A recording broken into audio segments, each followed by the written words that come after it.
விஜய் பிரபாகரை பொறுத்த மட்டும் காங்கிரஸ் கட்சி முழு ஆதரவோடு அழகர்சாமி நாயுடு அவர்களுடைய பேரனாக அவரை காங்கிரஸ் கட்சி பார்க்கிறது. நம்மளோட சண்டை பெரிய சண்டையா இருக்கு. அப்படிலாம் ஒண்ணுமே இல்லை சாமி, ஒண்ணுமே இல்லை, எந்த அவமானம் படலை, எல்லாம் நல்லா இருக்கு, எல்லாம் ஜம்முட்டு இருக்கு அப்படின்னு சொன்னோம்னா கேட்க அவங்களுடைய வருத்தத்தை நம்ம போக்க முடியாது. வழக்கு நீதிமன்றம்லாம் அது பார்த்துக்குவோம். நான் வடக்கு கேட்டேன், கூட்டணி யார் பேசினாங்களோ அவங்ககிட்ட கேட்க சொல்லுங்க. 7 பேருக்கும் தெரியும் காங்கிரஸ் கட்சி வடக்கை எவ்வளவு வேகமா கேட்டுச்சு. அவருடைய சாயம் வெளுத்து போச்சு. நீங்க பிரச்சாரத்துக்கு எப்ப போறீங்க? விருதுநகர்ல உங்களை எதிர்த்து போட்டிட்டவர் இப்ப கூட்டணியில இருக்காரு விஜய் பிரபாகரன். அவருக்கு எதுவும் ஆதரவா 2 தடவை பிரச்சாரத்துக்கு போயிட்டு வந்தாச்சு. இல்ல, நான் எங்களை பொறுத்த வரைக்கும் மதசார்பற்ற கூட்டணியுடைய செயல்வீரர் கூட்டத்திலையும் பேசிட்டேன். காங்கிரஸ் கட்சியினுடைய செயல்வீரர் கூட்டத்துக்கும் விஜய் பிரபாகர் வந்தார். விஜய் பிரபாகரை பொறுத்த மட்டும் காங்கிரஸ் கட்சி முழு ஆதரவோடு அழகர்சாமி நாயுடு அவர்களுடைய பேரனாக அவரை காங்கிரஸ் கட்சி பார்க்கிறது. காங்கிரஸ் கட்சியுடைய மாமன்ற உறுப்பினராக மதுரையில் இருந்தவர் அழகர்சாமி அவர்கள். பெரியவர் ஐயா அழகர்சாமி அவர்களுடைய பேரனாக காங்கிரஸ் கட்சி அவரை வேட்பாளராக பார்க்கிறோம். பெருந்தலைவர் காமராஜருடைய பிறந்த பூமியிலே அவர் நிற்கிறார். அவருடைய வெற்றிக்காக காங்கிரஸ் கட்சி 100% முழு மனதோடு பணியாற்றுகிறது. நீங்கள் போய் பார்த்தீங்கன்னாலும் சரி, உங்கள் தந்தியினுடைய ரிப்போர்ட்டர்கிட்ட கேட்டீங்கன்னாலும் சரி, அங்கே இருக்க கர்சாமிட்ட கேட்டீங்கன்னாலும் சரி, காங்கிரஸ் கட்சி எப்படி பணியாற்றுகிறது. அதெல்லாம் வழக்கெல்லாம் பார்த்துக்குறோம். வழக்கு 2 பேரும் வழக்கு போட்டுக்கிறோம். அது வழக்கு நீதிமன்றம்லாம் அது பார்த்துக்குறோம். இது தேர்தல். இதில் எங்களை பொறுத்த மட்டும் கூட்டணி தர்மத்திற்கு நாங்கள் எப்போவுமே பாஜக மாதிரி உள்ளடி வேலை பார்க்காதவங்க. நாங்கள் உண்மையாக 100% காங்கிரஸ் கட்சி எங்களுடைய வேலையை கூட்டணி கட்சிக்காக பண்ணோம். அண்ணாமலை எப்படி கான்ட்ராக்ட் வாங்கிட்டு பழனிசாமியை முதலமைச்சராக்க விடக்கூடாதுங்கிறதுக்காக பணியாற்றிட்டு இருக்காரோ அப்படிலாம் நாங்கள் பண்ண மாட்டோம். எங்களை பொறுத்த மட்டும் முழுமையாக முழு மனதோடு அனைவரும் வெற்றி பெற வேண்டும், எங்களுடைய கூட்டணியுடைய ஒவ்வொருவரும் வெற்றி பெற வேண்டும், காங்கிரஸ்காரர்களுடைய செயல்பாடு இருக்கும். மொத்த நிர்வாகிகள் கடத்த இதயத்தோட இருக்காங்க, உங்களுக்கே தெரியும் அப்படின்னு சொல்லி சொன்னீங்க. அவங்க சைடுல என்ன மாதிரி இருக்கு? இல்லை, அதை ஒத்துக்கிறணும்ல. உங்களுக்கு பார்த்தோன்னா காங்கிரஸ் கட்சி தொண்டர்களுக்கு அதை நான் செயல் வீரர் கூட்டத்தில் பேசினேன் சொல்கிறீங்க. நீங்கள் காங்கிரஸ் கட்சியினுடைய செயல் வீரர்கள் மத்தியில் 6 தொகுதியிலையும் நான் பேசும்போது சொன்னது தான். நம்மளுக்கு வருத்தங்கள் இருக்கலாம், நம்மளுக்கு காங்கிரஸ் தொண்டர்களுக்கு நம்மளுக்கு நம்ம எதிர்பார்த்தது நடக்காமல் இருக்கலாம், நம்ம கேட்டு போகும்போது நம்மளுக்கு சரியான ரெஸ்பான்ஸ் இல்லாமல் இருந்திருக்கலாம், இதெல்லாம் இருந்திருக்கலாம். அதெல்லாம் தள்ளி வைக்கணும். நம்மளோட சண்டை பெரிய சண்டையாக இருக்குது. கோட்சேவனுடைய வாரிசுகளை எடுத்து போராடிக்கிட்டு இருக்கோம்.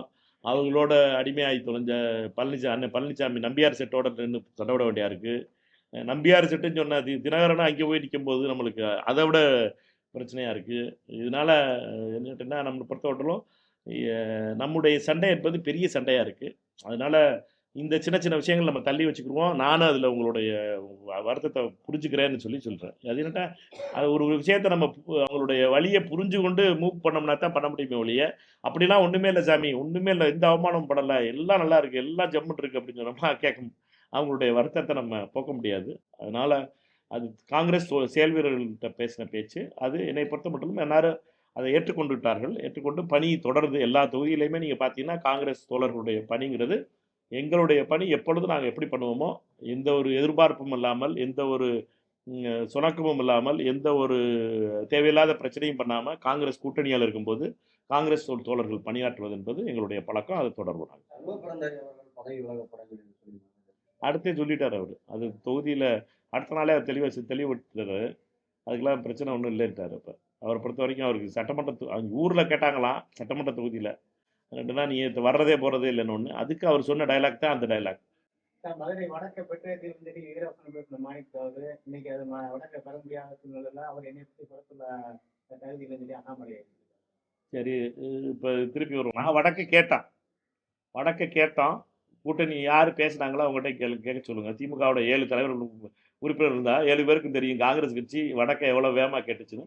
வடக்கு கேட்டதுக்காக 2 தொகுதி காங்கிரஸ் கட்சிக்கு மதுரை மாவட்டத்தில் கொடுத்துருக்காங்க. சரியா? உசிலம்பட்டியும் மேலூர் வந்திருக்கு. அண்ணாமலையை பொறுத்த மட்டும் பழனிசாமி என்னென்னலாம் பேசினார். பழனிசாமி ரோட்டில் பழனிசாமியை என்ன பேசினார், தக்கூரின்னு சொன்னார்.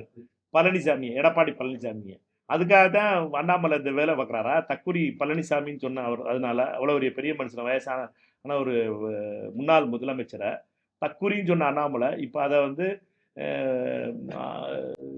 அதை பற்றி தக்குரிங்கிற வார்த்தையோடு மட்டும் இல்லாமல் அவர் உண்மையாகவே தரையில் நிப்பாட்டுறதுக்காகவும் ரோட்டில் நிப்பாட்டுறதுக்காகவும் பணியாற்றிக்கிட்டு இருக்காரா? இந்த கூட்டணியை தோக்கடிக்கணும், எந்த கூட்டணியில் இருக்காரோ அந்த கூட்டணியை தோக்கடிக்கணும்னு பணியாற்றுற அண்ணாமலை எங்களை பொறுத்த மட்டும் எவ்வளவு பிரச்சனை இருந்தாலும் சரி இந்த கூட்டணியை ஜெயிக்க வைப்போம் அப்படிங்கிறது எங்களுடைய எண்ணம். அதனால் அண்ணாமலையை பொறுத்த மட்டும் தனக்கு சீட்டு கொடுக்கல அந்த கட்சி, அவரை கூட்டணி கட்சியும் மதிக்கலை. அதனால அண்ணாமலையை பொறுத்த மட்டும் இதெல்லாம் பேசுறதுக்கு என்பது பொருத்தம் இருக்கிறது. அண்ணாமலையை பொறுத்த மட்டும் அவருடைய சாயம் வெளுத்து போச்சு. அண்ணாமலையை பொறுத்த மட்டும் அண்ணன் செல்லூர் ராஜு போன்றவர்கள் தான் அவரை வந்து தவறான ஒரு பிம்பமா இது பண்றாங்க. அதுவும் 35 கிராமங்களை எழுதி கொடுத்த பசும்பொன் தேவர் எங்க, இங்க 35 ஏக்கர் ஆட்டையை போட்ட அண்ணாமலை எங்க, ரியல் எஸ்டேட் பார்த்துக்கிட்டு இருக்க அண்ணாமலை எங்க, பசும்பொன் தேவர் எங்க. மதுரை மேற்கு மக்கள் அவசியம் செல்லூர் ராஜு அவர்களுக்கு இதற்கு பதில் கொடுப்பார்கள். நம் தெய்வமாக போற்றப்படும் தெய்வ திருமகன் தேவர் அவர்களை அண்ணாமலையோடு ஒப்பிட்டது மிகப்பெரிய தப்பு. அதற்கு செல்லூர் ராஜு மன்னிப்பு கேட்க வேண்டும்.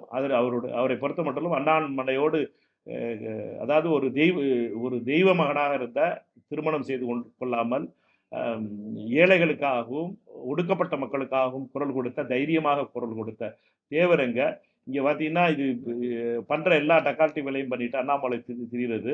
தெரிஞ்சுட்டு அந்த அண்ணாமலையை வந்து தேவரோட உபயோகப்படுத்துறது கேட்டுனா, நீங்கள் வந்து திருடனையும் போலீஸையும் கம்பேர் பண்ணுறது மாதிரி இது. அதனால அது அண்ணாமலை அவர்கள் இப்படி தேவரோடு கம்பேர் பண்ண செல்லூர் ராஜு அவர்கள் இதற்கு மன்னிப்பு கேட்க வேண்டும்.